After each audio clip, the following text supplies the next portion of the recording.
So firstly, I will check the environment or i-check ko po yung paglalagay ko po sa bata kung may hazard po or kung pwedeng masaktan po yung bata na paglalagyan ko natin.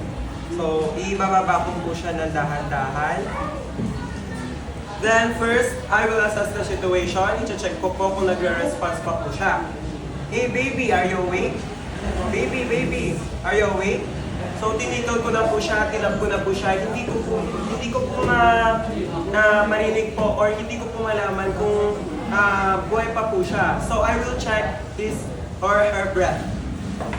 I will touch her forehead and I will check the right side fall of the tummy.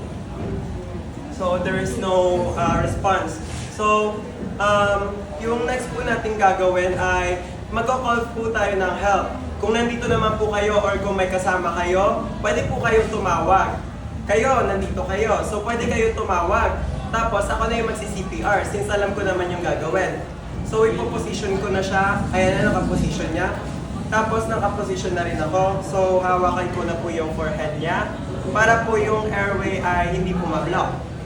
Then I will do the imaginary line under the nipple line and then the center point. I will give 30 compressions and followed by 2 breaths. 1, 2, 3, 4, 5, 6, 7, 8, 9, 10, 11, 12, 13, 14, 15, 16, 17, 18, 19, 20, 21, 22, 23, 24, 25, 26, 27, 28, 29, 30. After that, I will use my 2 fingers and chin lift. Then I will give 2 gentle breaths. 1, 2.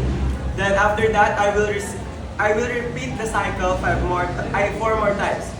1, 2, 3, 4, 5, 6, 7, 8, 9, 10, 11, 12, 13, 14, 15, 16, 17, 18, 19, 20, 21, 22, 23, 24, 25, 26, 27, 28, 29, 30. Chin lift. 1, 2. Then after that, I will repeat it 3 more times. If the baby is awake or she or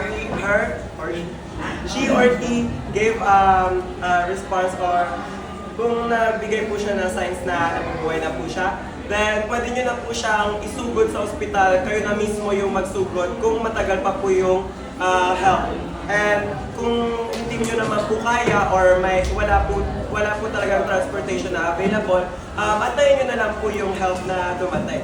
Yun lang po, ma'am. Alright.